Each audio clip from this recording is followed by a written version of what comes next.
You think you're a hero now? Someone sneered. Taking the CEO home like that?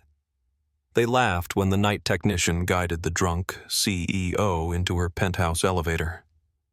By morning, her one question turned into HR, security footage, and whispers that he'd crossed a line. He didn't beg. He simply showed up for his shift, calm enough to terrify people who needed him desperate, because the same hands they called maintenance were the only ones that could stop what came next. This is really about power using shame as a weapon. Before I show you the exact moment when a single time-stamped clip flipped the whole boardroom silent. By the way, where are you watching from? Tell me in the comments below. The laughter hadn't come from one place. It spread, soft and poisonous, across the polished lobby, bouncing off marble and glass like it belonged there. Adil Rahman kept his hand steady on the elevator rail as the CEO leaned too heavily on his shoulder, her perfume sharp with alcohol. Security had looked away. Management had vanished. Someone had to make sure she got home without falling, without cameras catching the wrong angle. When the doors closed, the building exhaled. And when they opened again at the penthouse level, he did what he always did.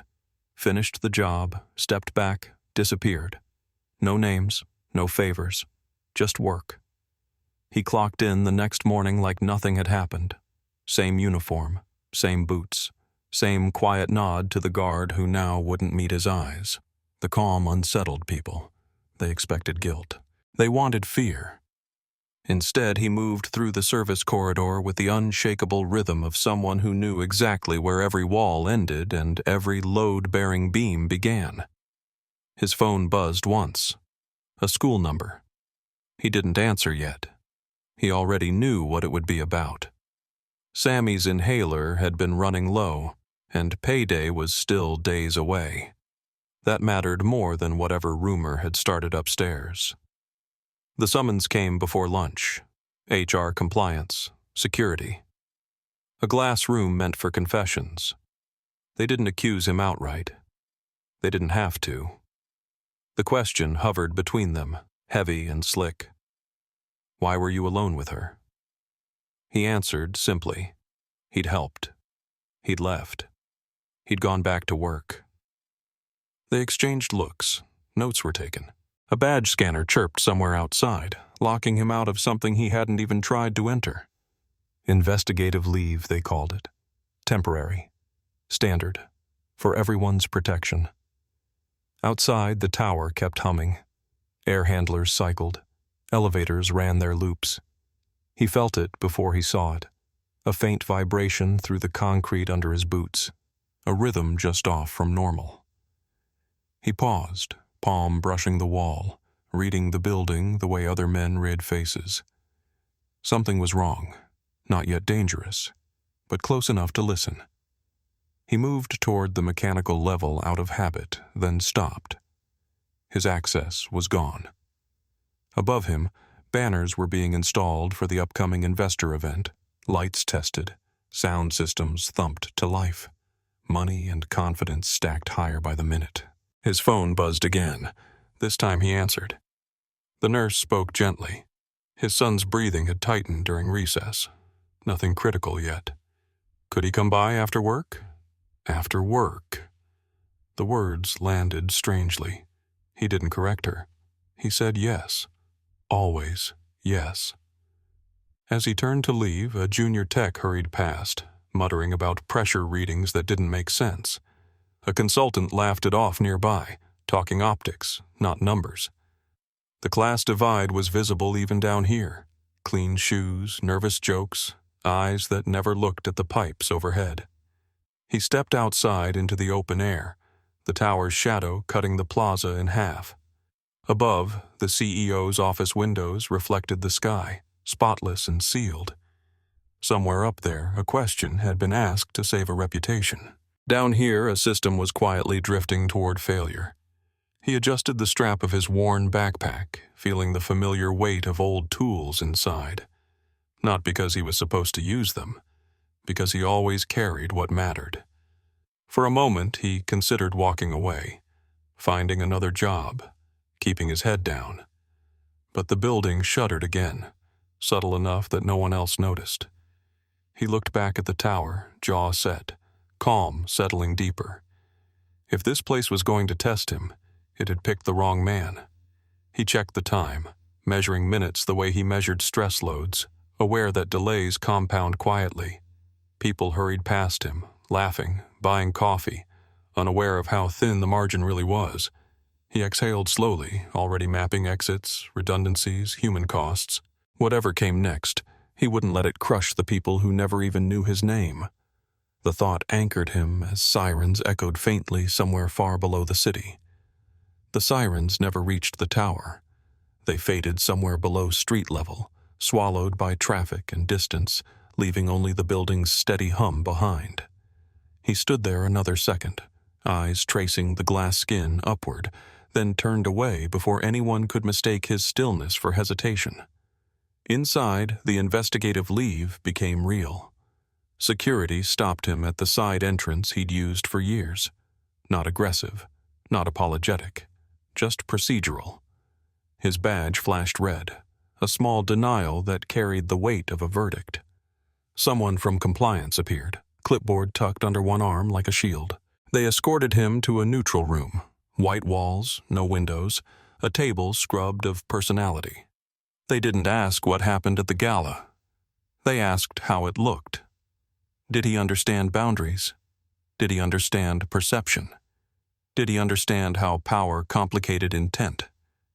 He answered carefully, not because he was afraid of words, but because he knew how easily they were bent. He said he'd acted to prevent harm. He said he'd left immediately. He said there were cameras. That last part changed the temperature. They told him footage was under review. They told him not to contact anyone involved. They told him this was standard, temporary. They slid a form across the table with a practiced calm that suggested they'd done this many times before, just never to someone like him. He signed without argument, his hand steady enough to unsettle the woman watching him. When he stepped back outside, his phone was already buzzing again.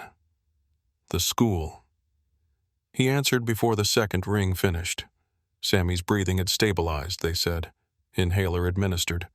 But it might be best if he picked his son up early, just to be safe. He said he was on his way. On the bus ride across town, the city felt louder than usual. Engines whining, brakes hissing, people talking too close, too fast. He kept his shoulders squared, eyes forward, replaying the questions in his head, not the ones HR asked, the one she'd asked the morning after. Why were you there when I woke up? Not accusatory, not curious, protective. That question had done its work. It reframed help into suspicion. It shifted risk downward until it landed squarely on his chest.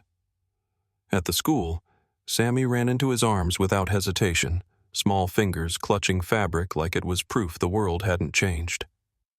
He held his son longer than usual, breathing in shampoo and pencil shavings, and something warm and familiar that steadied him more than any plan.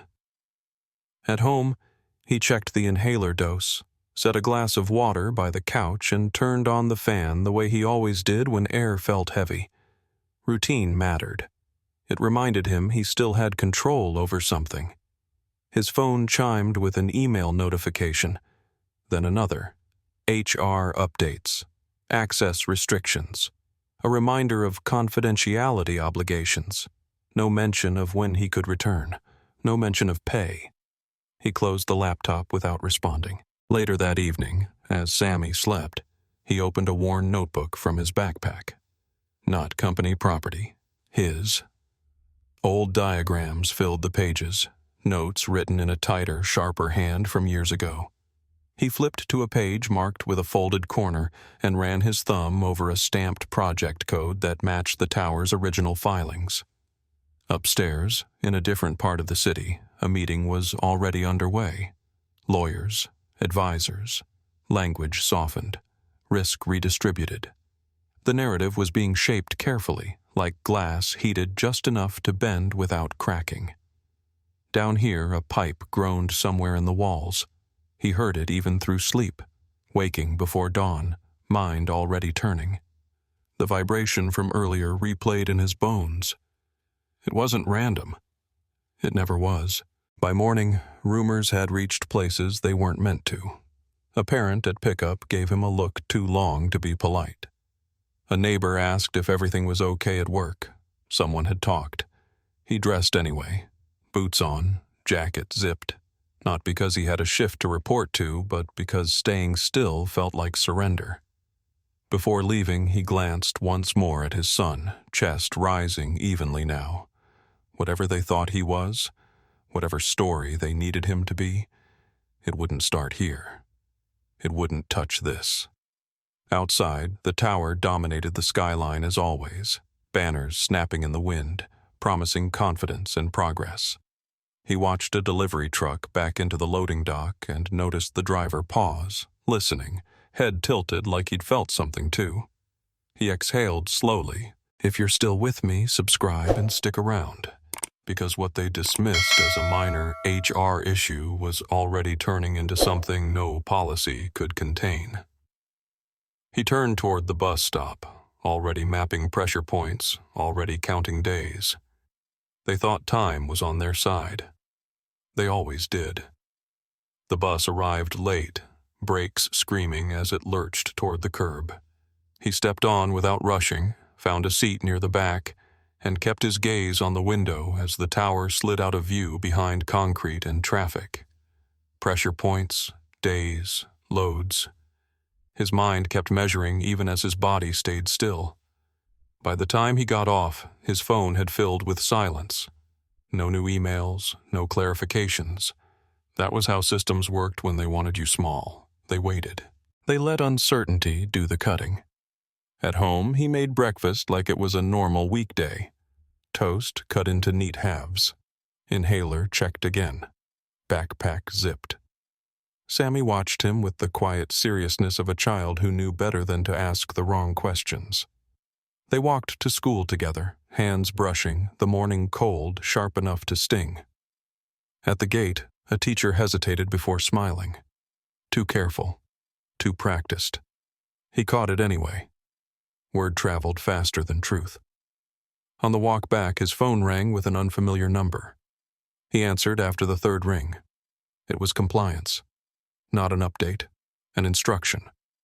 He was reminded not to access company property, not to speak to colleagues, not to speculate publicly.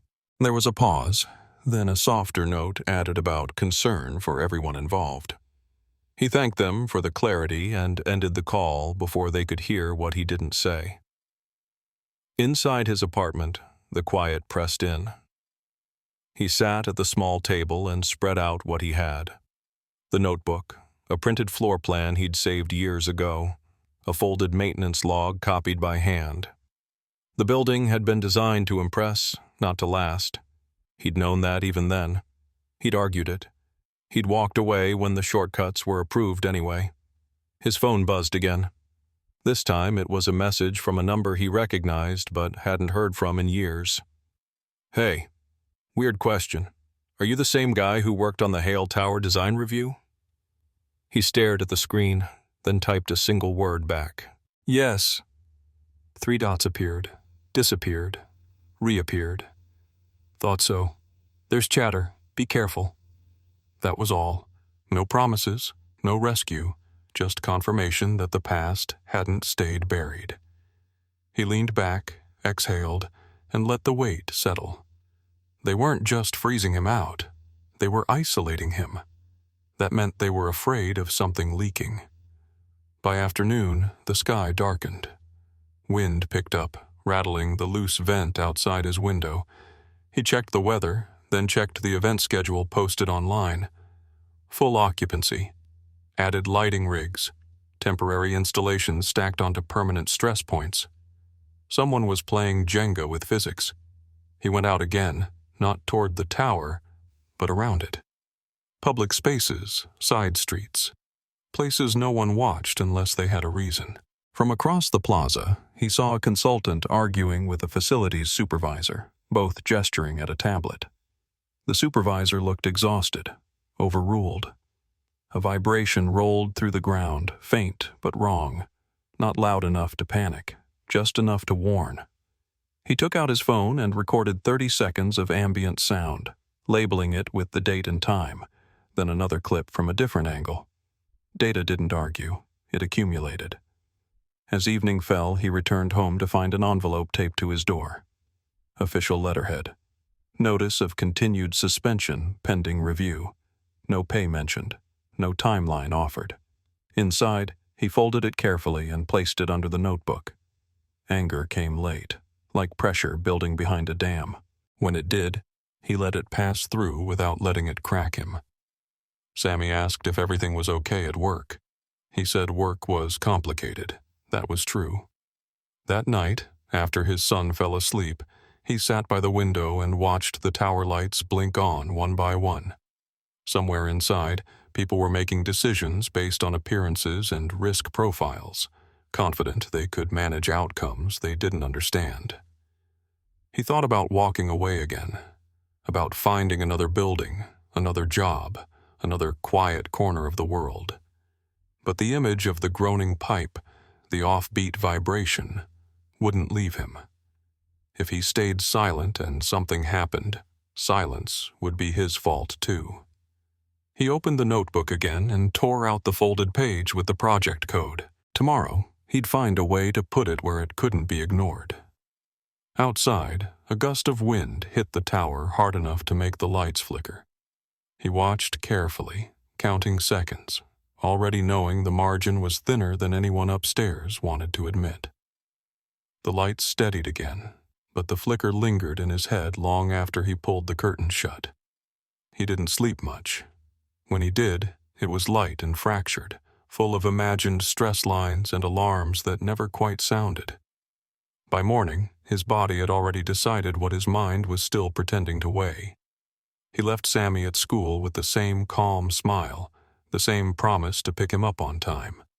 Only when he turned the corner did his shoulders drop just slightly, as if acknowledging the load he was carrying alone. The city felt tighter today. Wind funneled between buildings, snapping banners and rattling temporary fencing. A day like this exposed shortcuts. He didn't go to the tower directly. That would have been a mistake. Instead, he walked the perimeter, blending into foot traffic, eyes tracking things most people never noticed, delivery schedules backing up, portable generators humming louder than they should, temporary lighting rigs bolted where permanent supports weren't meant to carry them. Near the plaza, he paused at a public information board displaying the event's glossy promises. Investors, media, civic leaders, pride disguised as progress. He stepped back, letting a group pass, and felt it again. A low vibration traveling through the soles of his boots. It wasn't constant. It pulsed, like something struggling to stay aligned. He took out his phone, recorded another clip, then slipped it back into his pocket as a security guard's gaze lingered on him a second too long. He nodded politely and moved on. Being forgettable was still an advantage. Across the street, a service alley opened between two buildings, cluttered with crates and coiled cables. He ducked in, breathing in oil and damp concrete, the familiar smell grounding him. This was where the tower spoke honestly, away from glass and speeches. A maintenance hatch sat half open, unsecured in the rush. He crouched, listening, counting, cataloging sounds in his head the way he always had. Footsteps echoed behind him. He straightened slowly. A junior facilities supervisor stood there, uncertainty written all over his face.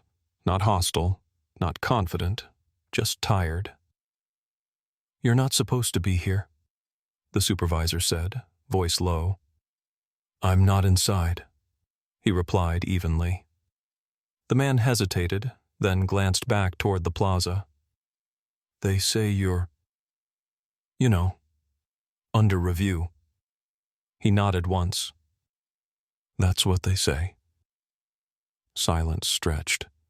Then, quietly, "The readings don't make sense." That was all. No accusation. No apology. just a fact shared between people who actually did the work. He didn't press. He didn't offer solutions. He only said, "If anything changes fast, clear people out first." The supervisor swallowed and nodded, relief and fear mixing in equal measure. When the man left, he stayed a moment longer, committing the sound patterns to memory. Above him, laughter floated down from an outdoor rehearsal, champagne flutes clinking. Two worlds, stacked carelessly. By midday, clouds rolled in, thick and low. Wind gusts grew stronger, pushing against the tower's sleek sides. He imagined the loads redistributing, stress seeking the weakest paths. Temporary structures always failed first. His phone buzzed. An email this time. Calendar invite. Mandatory meeting for key stakeholders, scheduled the next morning. His name wasn't on it, but the timing mattered. They were accelerating. At home, he laid everything out again. Notes, recordings, the torn-out page with the project code, edges soft from years of folding. He matched dates, cross-referenced sensor placements, traced lines no one else bothered to connect anymore. The answer took shape, ugly and clear. They'd reinforced where it showed. They'd cut where it didn't. The realization settled heavy but unsurprising. He'd seen it before, on projects driven by image instead of integrity. That was why he'd left. That was why his name never appeared on the final plaques. In the afternoon, a knock came at his door. He froze, then relaxed when he saw the face through the peephole. Marcus Levin, building compliance. Clipboard, as always, tucked under his arm like armor. "I can't stay long," Marcus said once inside, eyes already scanning the room. "This isn't official." "I figured," he replied. Marcus cleared his throat. "They're saying the structure's within acceptable margins on paper." "And off paper?" he asked gently. Marcus didn't answer. He didn't need to. "They think this is about you," Marcus said instead. "HR, legal, optics. They don't think it's about the building." A faint, humorless smile crossed his face. "It never is, until it is." Marcus shifted, uncomfortable. "If you have something real, you should be careful how you use it." He met Marcus's eyes. "I will." When Marcus left, the apartment felt smaller, charged with unspoken consequences. He sat alone for a long time, listening to the wind scrape along the walls. By evening, the decision was no longer theoretical. If he stayed silent, he'd keep his hands clean while others paid the price. If he spoke, everything else might collapse first. He looked at the notebook one last time, then slid it back into his backpack. Tomorrow, he wouldn't be on any invite list, but he'd be close enough to matter. Outside, the tower lights glowed against the darkening sky, confident and bright, unaware of how fragile confidence really was. Morning broke heavy and gray, the kind of sky that pressed down on the city instead of opening above it. He stepped off the bus 2 blocks from the tower and felt the vibration before he saw anything wrong. It traveled through the pavement, up his legs, into his chest, a low, uneven pulse that didn't belong to normal operation. The investor event was already underway. Music drifted across the plaza, too upbeat for the weather, and temporary banners snapped hard in the wind. Guests moved in clusters, laughing, phones out, heels clicking against stone. Above them, rigged lights swayed just enough to be noticeable if you were looking. He stayed where power never lingered, near the service access, half hidden behind a catering truck idling too long. The engine noise masked other sounds, but not all of them. Somewhere inside the tower, metal complained. A sharp alarm chirped and stopped. Another followed, deeper, then cut short. People nearby glanced around, annoyed more than concerned. A consultant in a tailored coat waved it off, smiling broadly as he ushered a group toward the doors. "Just a calibration issue," he said, confidence polished and hollow. Inside the service corridor, chaos didn't announce itself. It whispered. Pressure gauges trembled. A panel light blinked in a pattern that meant compensating systems were fighting each other.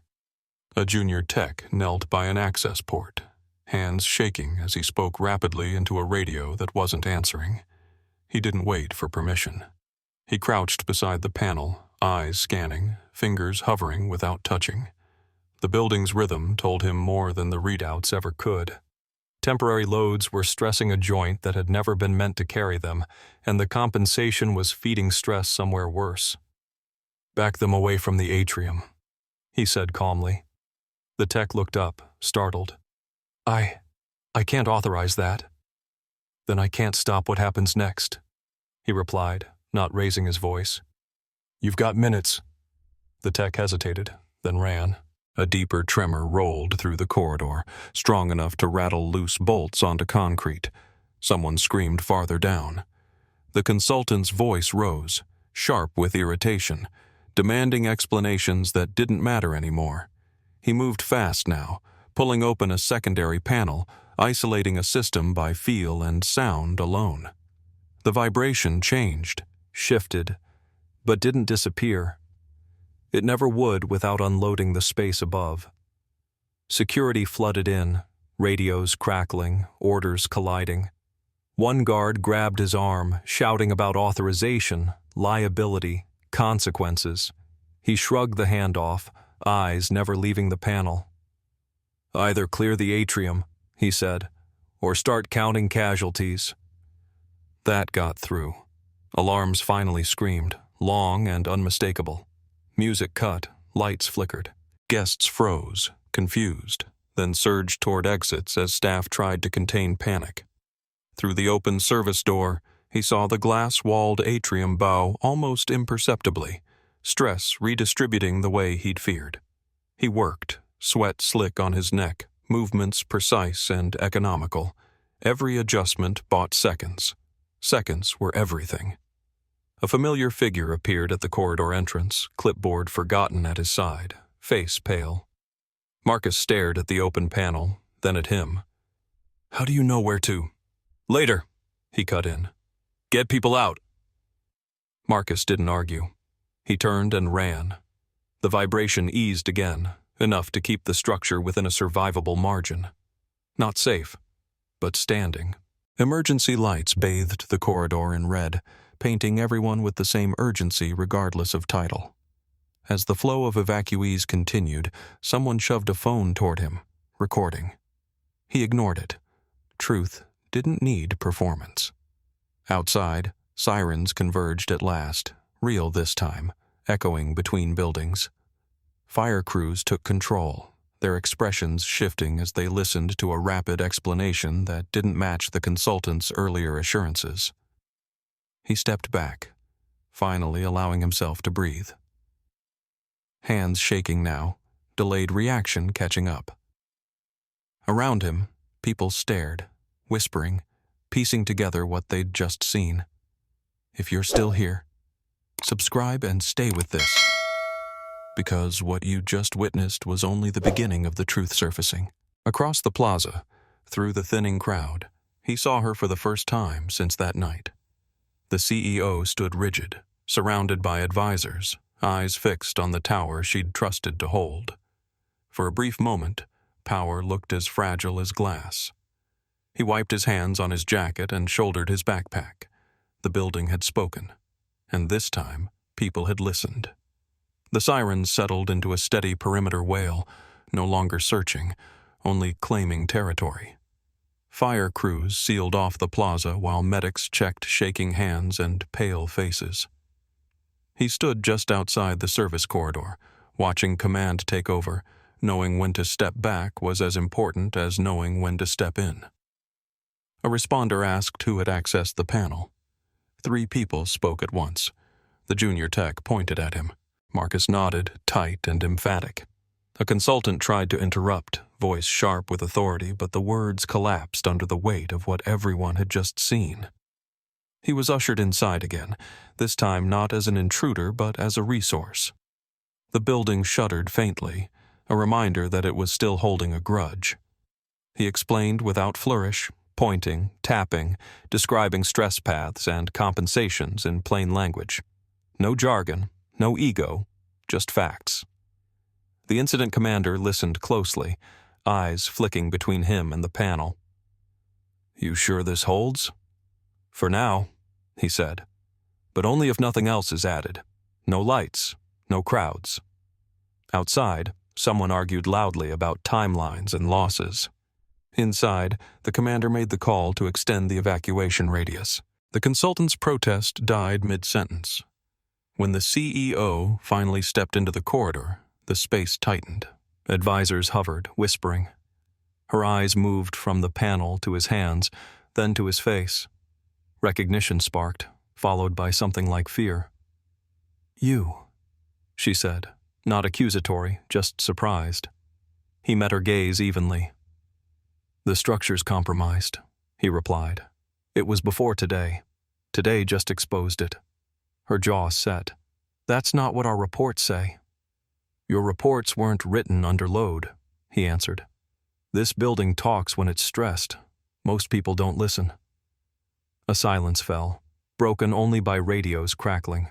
Cameras hovered at the edge, hungry but held back by tape and uniforms.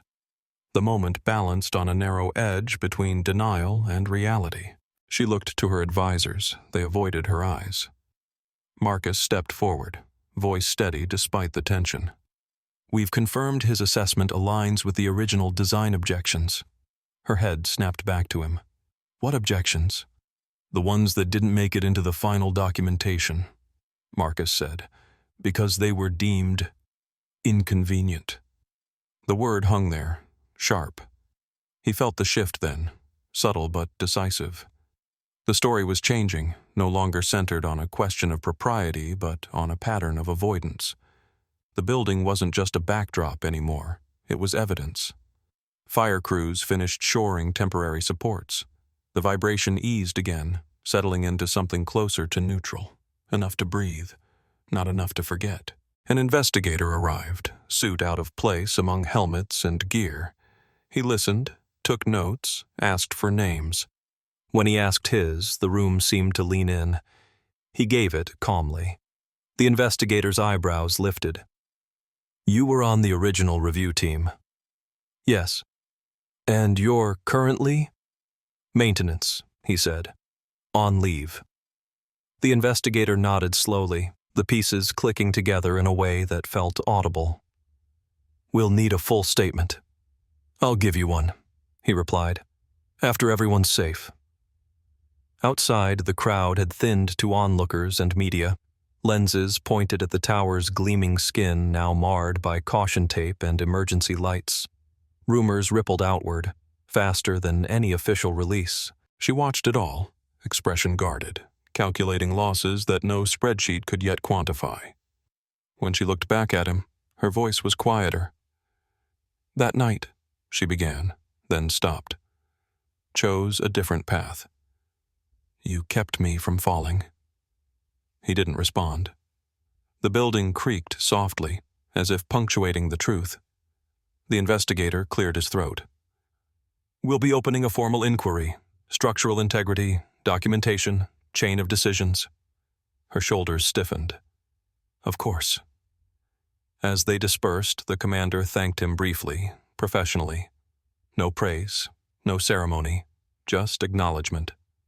It mattered more than applause. He stepped back into the open air, lungs filling with cold, damp wind. The tower loomed above, no longer untouchable. Around him, workers spoke in hushed tones, eyes following him with something new layered over curiosity. Respect. He checked his phone. A message from the school. Sammy was fine. Breathing steady. He exhaled fully for the first time all day. Behind him, the inquiry began its slow, grinding turn. Ahead, consequences waited, heavy and unavoidable. He adjusted the strap of his backpack and started toward the bus stop, knowing the truth had surfaced, but understanding that exposure was only the first step toward justice. The bus stop was crowded, but quiet. News alerts lit up phones in pale blue flashes, people murmuring fragments of the same story without yet understanding its shape. He stood near the edge of the shelter, backpack at his feet, eyes following the rhythm of traffic as if it could slow his thoughts. By the time he got home, the inquiry had already grown teeth. Messages waited on his phone. Unknown numbers. Voicemails left in careful tones that tried not to sound urgent and failed anyway. One was from a legal office he didn't recognize. Another from an internal number he very much did. He listened to none of them yet. First things first. Sammy was at the kitchen table, coloring with intense concentration, tongue caught between his teeth. He looked up and smiled, unbothered by towers or sirens or investors. That smile steadied him more than any assurance from a commander or investigator ever could. "Long day?" his son asked. "Yeah," he said, "but it's okay now." That night, after bedtime routines and the familiar check of breathing and blankets, he finally sat down and played the voicemails. Each one tried to reframe the day, to reposition him. Helpful consultant, concerned contractor, potential liability. One message stood out. "Marcus." "They're scrambling," Marcus said quietly. "Old files are being pulled. Some people are nervous. I thought you should know." He did know. He'd felt it the moment the investigator recognized his name. Once a system realized it had misclassified a threat, it reacted violently. The next morning proved it. A courier delivered an envelope before 8, legal letterhead, polite language, firm undertones. It outlined expectations, cautioned against public commentary, suggested representation. It also mentioned the HR matter was still under review, as if nothing had changed. He read it once, then folded it neatly and set it aside. They were trying to separate the crises, make one about safety, the other about behavior, divide and survive. He didn't let them. Instead, he went back to the notebook. Page by page, he organized what he had. Dates, objections, calculations that never made it into the final reports. He matched them to what the investigator would eventually see anyway. Transparency wasn't just moral, it was tactical. His phone buzzed mid-morning, a call from the investigator. "We're finding inconsistencies," the man said without preamble. "Missing addenda, redacted concerns. Your name appears repeatedly in early drafts." "Because I raised them," he replied. "And then?" "I was told they'd be addressed." "They weren't?" "No." A pause. "We'll need your formal testimony." "I'll cooperate fully." After the call, he sat very still. This was the part most people underestimated. Not the crisis, the aftermath, where pressure turned personal, where leverage was applied quietly. It came that afternoon. A car idled across the street from his building longer than necessary. When he stepped out to buy groceries, it rolled forward, then stopped again. Inside, a man pretended to look at his phone. Coincidence, maybe, or a reminder. At the store, a woman he barely knew from the building asked if he was the guy from the news. The way she said it wasn't hostile, just curious. He nodded once and kept walking. By evening, headlines had shifted tone, from minor incident to questions raised, from swift response to ignored warnings. Each iteration peeled back another layer of insulation. Upstairs, somewhere behind tinted glass, meetings ran late. Advisors spoke in lowered voices. Strategies collided. Containment plans unraveled under scrutiny. Down here, he cooked dinner, cleaned dishes, helped with homework. The contrast was stark and grounding. Whatever happened next would have to fit around this life, not replace it. A final message arrived just before midnight, from an unknown number. "You should have stayed quiet." He stared at it for a long moment, then deleted it. Fear relied on imagination. He preferred facts. Before bed, he packed the notebook and the torn-out project code page into a plain folder. Tomorrow, he'd hand it over officially. No leaks, no dramatics, just truth in sequence. As he turned off the light, the city hummed its restless lullaby. The tower stood dark now, event canceled, confidence deferred. The imbalance had been exposed, but correction took time.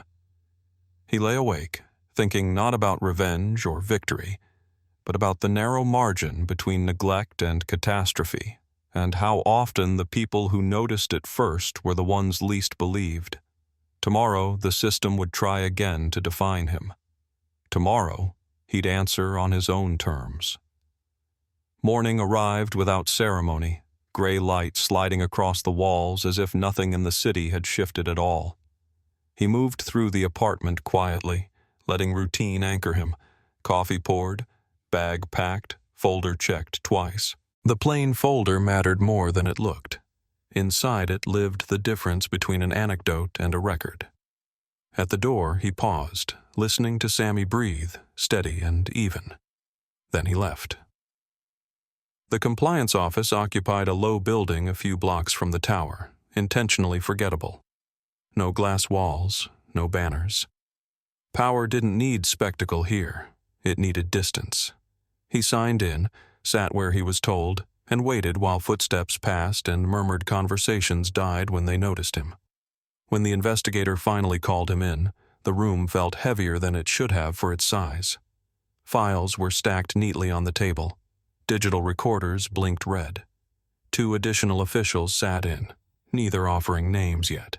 This wasn't a courtesy anymore. It was process. He placed the folder on the table and slid it forward without being asked. "These are copies," he said. "Dates, objections, calculations, originals are archived." The investigator opened it slowly, flipping through pages with care that bordered on reverence. One of the officials leaned closer, eyes narrowing at a familiar project code stamped in the corner. "That code was removed from final submissions," she said. "It wasn't removed," he replied. "It was buried." Silence followed, broken only by the faint hum of the recorder. Questions came next, methodical, precise. He answered them all, not defensively, not eagerly, just accurately. He explained how stress redistributed when temporary loads exceeded design assumptions, how the warning signs had been present for years, masked by cosmetic reinforcements, how he'd raised those concerns and been thanked for his diligence, then quietly sidelined. "Why stay on as maintenance?" one of them asked. He didn't hesitate. "Because the building didn't stop being dangerous just because I left the meetings." That answer landed harder than he expected. One official looked away. Another wrote something down and underlined it.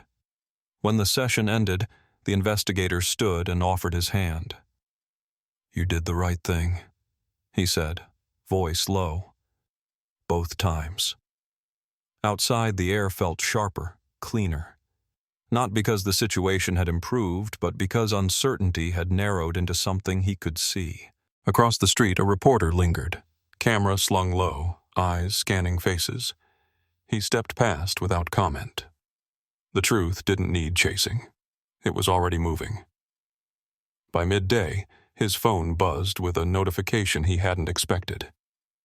HR. A meeting request. Urgent. Tone shifted from formal to conciliatory in 3 short lines. He read it twice, then set the phone face down. They were late. At the school, Sammy ran to him again, backpack bouncing. He listened to a story about a science project, nodded at the right moments, laughed when prompted. Normalcy was a rebellion of its own. That afternoon, the city exhaled rain. Wind pushed sheets of it sideways, drumming against windows and pavement. He watched from the apartment, thinking about loads again, about how systems failed fastest when stressed from multiple directions at once. Another message arrived, this one from Marcus. "They're talking about a public statement," Marcus said. "A board-level one. Damage control. Good, he replied. It should be public. Marcus hesitated. You know they'll try to frame you as an exception. He almost smiled. I know. As evening settled, a breaking news alert lit up his phone. Regulators had announced a formal review into Hale International Properties' construction practices. The language was careful, but the implication was unmistakable. This wasn't staying internal. If you're still here, subscribe and stick with me, because this is the point where powerful people stop whispering and start making mistakes. Later, as he washed dishes, another alert followed. Investor confidence wavered. Shares dipped. Commentators speculated. Names were spoken aloud that had never been meant for daylight. He dried his hands slowly, grounding himself. None of this was victory yet. Exposure wasn't justice. It was only the removal of shadows. That night, he received one last call. A private number. He almost didn't answer. I owe you an apology, a woman's voice said, controlled but strained. For how this was handled. He recognized it immediately. I'm listening, he replied. There was a pause, not weakness, calculation giving way to inevitability. We need to talk, she said.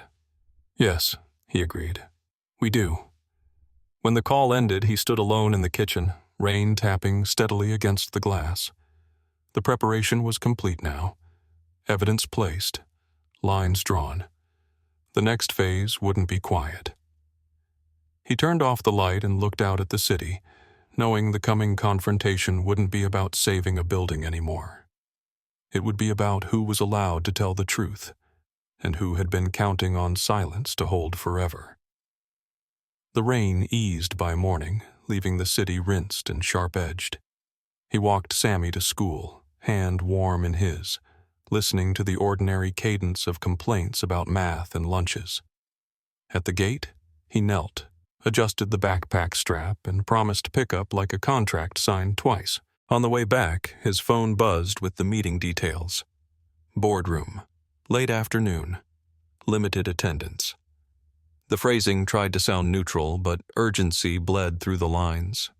He replied with a single word, confirmed, and pocketed the phone. He spent the hours before noon preparing in quiet ways. Copies made, files labeled. The folder split into two, one for regulators, one for the board. He recorded a short memo for himself, outlining sequence and cause, not blame. Truth first, always. The rest would follow. At midday, Marcus called again. His voice was tight. They're rehearsing statements, talking points. There's pressure to close ranks. Pressure breaks things, he said. It doesn't strengthen them. A pause. Be careful in there. I will. The tower rose ahead of him when he arrived, subdued without banners, guarded without spectacle. Security recognized him now. Not friendly, respectful. He passed through checkpoints and into an elevator that climbed too smoothly for his liking. He listened anyway, catching the faint harmonics that told him the building was still compensating. The boardroom smelled of coffee and caution. Polished table. Framed mission statements. Faces arranged by power, not proximity. She sat at the head, composed, eyes alert. Advisors flanked her like parentheses. He took the seat indicated and placed his folders on the table without opening them. Silence stretched, deliberate. She began. An apology, measured and public-facing, acknowledging process failures and personal regret. She avoided specifics. He let her finish. When it was his turn, he didn't raise his voice. He didn't accuse. He laid out a timeline, objections raised, documents altered, loads increased, warnings ignored, each point anchored to a page number, each page available. An advisor interrupted, suggesting alternative interpretations. He nodded and continued. Another tried to redirect toward HR. He paused, then set a document at the center of the table, the project code stamped in ink, undeniable. That's irrelevant, someone said too quickly. It's foundational, he replied. Without it, the risk assessment is fiction. Eyes shifted, a throat cleared, the air changed. She asked a single question then, quiet but sharp. If we acknowledge this publicly, what happens next? People stay safe, he said, and the truth stays intact. A murmur rippled. Someone mentioned exposure. Someone else mentioned precedent. He waited. When she spoke again, it was to him alone. And you? He considered, thinking of school gates and inhalers and a promise made twice. I want my name restored, he said, and the work done right. The meeting adjourned without resolution, but the fault lines were visible now. As he stood to leave, an assistant slipped him a note. Regulators would brief the press tomorrow, independently. In the elevator down, his phone buzzed with messages he didn't read. Outside, cameras waited, lenses lifted. He walked past, steady, knowing the preparation was complete. Across the city, the tower held quieter than before, its strength no longer assumed. He headed toward the bus stop, already bracing for the public reckoning that would turn preparation into proof. Rain began again as he waited, a soft insistence that blurred edges without hiding them. He thought about contingencies, about how narratives collapsed when timelines were public.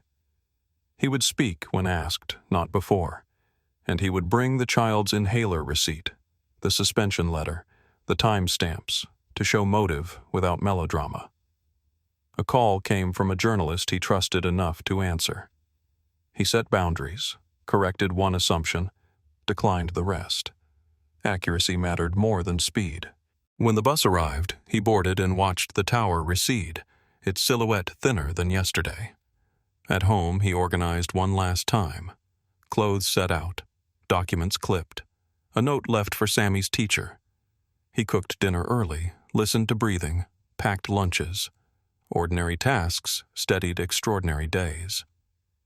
Late that night, a message arrived from the board secretary confirming tomorrow's public statement. No spin attached yet. He slept lightly, ready. By dawn, the city would ask its questions out loud. He welcomed the wait, understanding that outcomes followed preparation, not noise. Whatever came, he would meet it with the same calm that had carried him through corridors and courtrooms alike, steady as concrete when poured right. And somewhere inside the tower, systems waited to be measured honestly.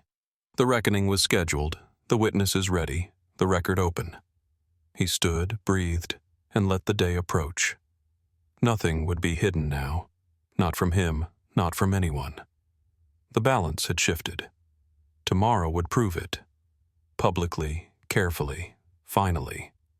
With consequences following. At last. End. Now. Morning arrived with cameras already assembled, tripods planted like stakes in the pavement outside the tower. He watched the live feed muted on his phone while tying his boots, recognizing the angles they'd chosen. Wide shots for gravity, tight shots for reaction. The city liked its reckonings framed. He walked Sammy to school anyway. The child sensed the difference, asked fewer questions, held his hand longer. At the gate, he crouched, met those searching eyes, and said only that today might be loud, but it would be okay. That was enough. By the time he reached the plaza, rain had stopped, leaving the stone slick and reflective. The tower rose above the press line, glass washed clean, almost innocent. Security ushered him through a side entrance reserved for staff and officials, not witnesses. He noted the choice. Control where you can. Inside, the atmosphere vibrated with restrained urgency. Assistants moved quickly, whispering. Legal teams clustered, faces tight. Somewhere deeper in the building, generators hummed, a reminder that the structure was still under watch. He listened as he walked, attuned to the building's mood. It held, barely. The briefing room was smaller than the boardroom, less ceremonial, more functional. Regulators took seats along one side, documents stacked. Across from them sat the executives, composed but strained. She arrived last, posture perfect, eyes sharp. When she saw him, there was no surprise this time, only recognition. The lead regulator opened with a summary. Facts, timelines, scope. No adjectives. The absence of spin made the room feel colder. Cameras rolled in the adjacent space, broadcasting a condensed version to the public. Here, there was nowhere to hide. When it was his turn, he stood. Not behind a podium, just at the table. He described the event again, slower now, anchored to evidence already submitted. He spoke of loads and margins, of warnings raised and sidelined. He explained why temporary fixes created long-term risk, why confidence without verification was dangerous. He didn't mention the gala. He didn't need to. The focus stayed where it belonged. Questions came, sharper than before. One regulator asked why he'd remained in a maintenance role after leaving design. Another asked whether his suspension influenced his actions during the crisis. He answered evenly. He stayed because the work still mattered. He acted because people were in danger. Motive was irrelevant when gravity did the judging. Across the table, an executive tried to interject, reframing his role as unofficial assistance. The regulator cut him off, citing policy that prioritized safety over hierarchy. The interruption died quickly. Then she spoke. She acknowledged failures in oversight. She accepted responsibility for culture. She stopped short of admitting intent, choosing language that leaned on systemic error. It was careful, practiced, designed to hold value together. The regulator asked a final question. Did any internal action contribute to silencing these concerns? Silence stretched. Eyes shifted toward her. She glanced at him once, calculating. The room waited. Yes, she said at last. They were deprioritized. The word was thin, but it cracked the shell. In the adjacent room, the murmur rose as the statement reached the press. Phones lit up. Messages flew. Outside, the narrative shifted again, audibly this time. The regulator closed the session with a clear directive. Comprehensive review, independent oversight, interim safety measures enforced, consequences outlined without flourish. As chairs scraped back, the air loosened, replaced by the dull ache of inevitability. People avoided his eyes now, not out of dismissal, but recalibration. He gathered his folders, movements unhurried. She approached him near the exit. No advisors this time. You were right, she said quietly, about the building. He met her gaze. And about the cost of ignoring it. She nodded once. Your suspension will be rescinded. Publicly. That's necessary, he replied. Not sufficient. A faint exhale. I know. Outside, the press surged as regulators emerged. Statements were read. Questions shouted. He stayed back, watching from the threshold as truth took its place in headlines, stripped of euphemism. When he finally stepped into view, cameras found him anyway. A reporter called his name. He answered 2 questions. No more. He spoke about safety, about accountability, about the people who did the quiet work. He declined to speculate. By afternoon, the tower was ringed with new signage, restricted access, inspections ongoing. Confidence replaced by caution. It was healthier this way. He took the bus home through streets buzzing with commentary. At the school, Sammy ran to him again, unaware of the footage looping everywhere else. He lifted his son, breathed him in, let the noise fall away. At home, he turned off notifications and made dinner. The building still stood. The record was open. The balance had tipped. This wasn't the end. It was the proof, and proof, once public, had a way of reshaping everything that followed. By evening, the city had chosen its language. Words like ignored, buried, avoidable replaced the softer phrasing that had dominated the morning. Analysts replayed clips frame by frame, pointing not at spectacle but sequence. Timelines mattered now. Causation mattered. The story had crossed the line where it could no longer be massaged back into comfort. He watched none of it. At home, the window was cracked open just enough to let in the damp air. Sammy sat cross-legged on the floor, assembling a school project with the intense focus only children managed. Cardboard, tape, a careful drawing of a building with arrows pointing to labeled parts. Load, support, safety. "Does this look right?" his son asked. He crouched beside him, studied the drawing, then nodded. "Yeah, that's solid." The word landed heavier than it should have. Later, after bedtime, his phone rang again. This time, it wasn't unknown. The board secretary spoke carefully, as if each syllable had been approved twice. The company would be issuing a formal statement in the morning.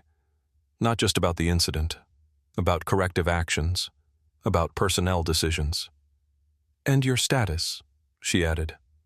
"You'll be offered reinstatement at your previous level, with back pay." He let the silence stretch before responding. "I don't want the old level." Another pause. "What do you want?" "To finish what was left undone," he said, with authority to do it right, or not at all. The secretary exhaled softly. "I'll convey that." After the call, he sat alone for a long time, listening to the city settle. Somewhere across town, lawyers worked late. Somewhere else, shareholders recalculated. Systems adjusted when forced. Rarely before. Morning came quieter. The official statement dropped just after 9. He heard about it from Marcus, who called before he even checked his phone. "They named it," Marcus said, awe creeping into his voice. "The culture, the suppression, they named it. And they named you." He closed his eyes briefly. "How?" "As the one who raised concerns, the one who intervened." They corrected the record. That mattered more than any title. At noon, a car arrived outside his building. No insignia, just clean lines and a driver who didn't pretend not to recognize him. He hesitated only a moment before stepping in, folder in hand. The tower looked different in daylight now, less imposing, more accountable. Inspection crews moved across the plaza, tools visible, work unhidden. Temporary support stood where arrogance had once been invisible. Inside, the boardroom felt altered, though nothing physical had changed. Same table, same chairs, different posture. She stood when he entered, not performative, intentional. "We're restructuring oversight immediately," she said. "Independent review, full access." He listened without comment. "And," she continued, "I'm stepping back from operational control during the investigation." There it was, the inversion, power yielding under scrutiny. She gestured to a seat. "We want you to lead remediation, transparently." He set his folder on the table. "Then it won't be quiet, and it won't be fast." She nodded. "It shouldn't be." For the first time, he saw something shift behind her composure. Not guilt exactly. Responsibility, accepted too late but fully. When the meeting ended, there were no handshakes, just understanding. Outside, cameras waited again. This time, he didn't avoid them. He stood beside an inspector, hard hat in hand, pointing not at blame, but at process. The image traveled quickly. The man once framed as a liability, now framed as authority. Poetic, in a way no one commented on out loud. At the school that afternoon, a teacher stopped him. "I saw the news," she said, careful but sincere. "I'm glad they listened." "So am I," he replied. That evening, Sammy asked why people kept saying his name on the radio. "Because sometimes," he said slowly, "doing the right thing gets loud." His son considered that, then went back to his project. As night fell, the tower lights glowed again, not celebratory, just functional. Work continued under scrutiny, as it should have from the start. He stood at the window, city spread before him, and felt something unfamiliar loosen in his chest. Not triumph. Relief. The kind that came when a weight finally shifted off others and back onto those meant to carry it. Justice hadn't arrived with applause. It had arrived with correction.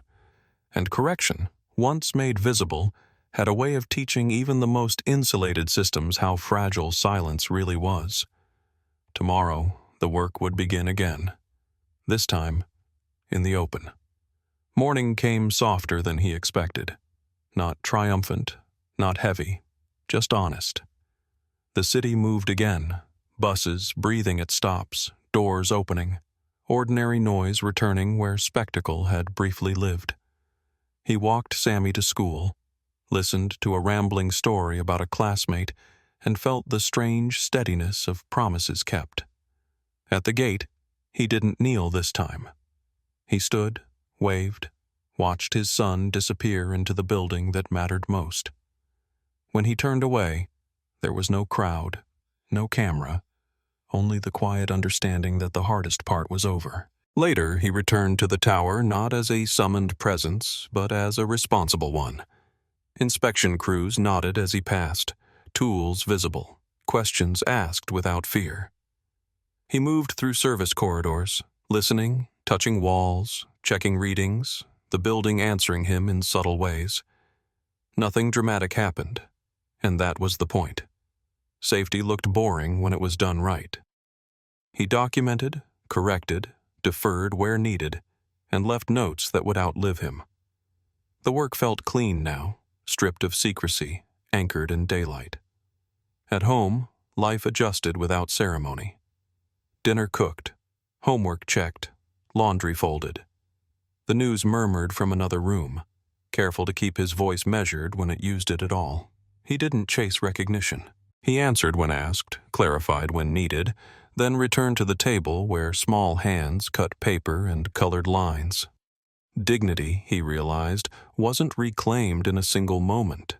It accumulated quietly, the way trust did, reinforced by consistency instead of volume. Days later, the formal outcomes followed. Policies changed. Oversight expanded. Names that once hid behind titles appeared in reports beside decisions they'd made. He read them once, then set them aside. Accountability wasn't something to savor. It was something to ensure. When an offer arrived confirming his role, clearly defined and publicly stated, he accepted with conditions attached. Transparency. Authority matched to responsibility, a line that would not be crossed again. One evening, as rain traced thin lines down the glass, Sammy asked if people would remember what happened. He thought about it carefully. Maybe, he said. Maybe not. But buildings would be safer. Questions would be asked sooner. And sometimes that was enough. His son nodded, satisfied, already moving on to something else. Watching that ease, he understood the real victory had never been public. It lived here, in futures that stayed intact. The city kept telling stories, then found new ones. Attention drifted as it always did. He welcomed that. Quiet meant systems working, meant no one had to look up in panic. On his way home one afternoon, he passed the plaza where it began. Tape was gone. Stone washed clean. Only the memory of imbalance remained, useful precisely because it wasn't loud anymore. Justice arrived without spectacle, but its effects were visible in small ways. A maintenance worker spoke up in a meeting and wasn't interrupted. A report included footnotes instead of gloss. A supervisor listened instead of dismissing. These were not headlines, but they were corrections, and corrections were how systems learned. He noticed them the way he noticed vibrations. Subtle, meaningful, worth protecting. They told him progress didn't always roar. Sometimes it whispered until it became normal. That kind of change lasted. He thought again about the night everything tilted, about the instinct to help without calculation. Power had tried to turn that into a weapon, but it failed because care was older than hierarchy. When people asked later how he stayed calm, he told them the truth. Panic solved nothing. Preparation solved almost everything. The rest was choosing not to look away. In the weeks that followed, inspections continued and repairs progressed. He supervised without spectacle, insisting on documentation and pauses when numbers didn't align. Some resisted, most adapted. Trust rebuilt slowly, reinforced by proof rather than promises. At home, routines held. Mornings stayed ordinary, evenings stayed small. The world didn't end, and that, he knew, was the point. He welcomed endings like that, earned and quiet, without winners, without erasure for anyone involved there. We've reached the end of this story, but not the end of the conversation. If you've got a title in mind for the next one, drop it below and let me know what should come next. Subscribe and don't miss our next story. She let him sit beside her on a crowded flight, not knowing he was a former elite pilot, single dad. Trust me, you'll feel it. And tell me in the comments, what injustice should we tackle next?